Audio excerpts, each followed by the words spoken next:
Good morning. If you've ever wanted chickens, just know that they still have to have food and water when it's 20 degrees outside.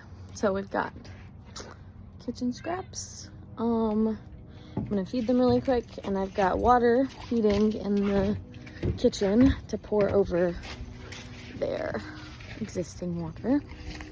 We just got 3 right now, so it's not too big of an order, but join me to feed them.